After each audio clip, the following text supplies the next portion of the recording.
हाम्रो चाहिँ मेन भनेको मिडफिल्डमै हो।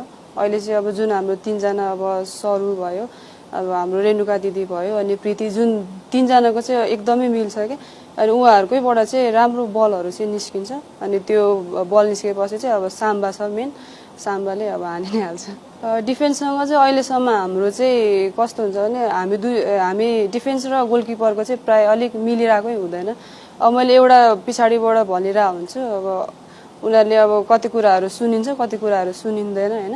अब जस्तै अब एकदमै क्राउड हुन्छ नि त, क्राउडको बेला चाहिँ सुन्दैन, अब पछाडिबाट एकदम कराइरहेको हुन्छ तर सुनेको हुँदैन।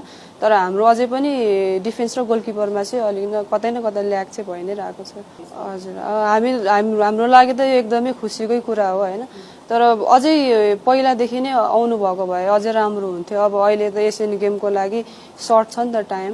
अब अहिले एकैचोटि विदेशी कोच आउनु भएर अब कोचले अब सिकाएको अनुसार हाम्रो खेलाडीहरूले लिन नसक्ला कि भन्ने चाहिँ डर हो।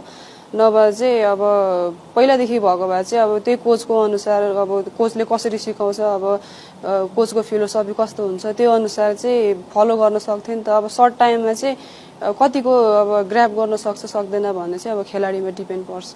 टिममा त अब अहिले मेन भनेको अब टिम स्पिरिट राम्रो छ, हाम्रो टिम बोन्डिङ एकदमै राम्रो छ। अब सबैले एकअर्कालाई एकदमै इन्करेज गरिरहेको हुन्छ। अब जुन पहिला देखिँदैन थियो हाम्रो टिम स्पिरिट, अब योचोटि चाहिँ एकदमै राम्रो देखिएको छ। अब यही कुराहरूले गर्दाखेरि पनि टिममा चाहिँ अझ पोजिटिभ भाइब्स चाहिँ आउँछ। अब जित्न त अब ग्राउन्डभित्र छिरिसकेपछि सबैले जित्ने नै भन्ने मेन्टालिटी त हुन्छ हैन। अब हामीभन्दा बलियो त हो, अब उनीहरू फिजिकलीदेखि लिएर अब टेक्निकली हामीभन्दा धेरै नै माथि छ।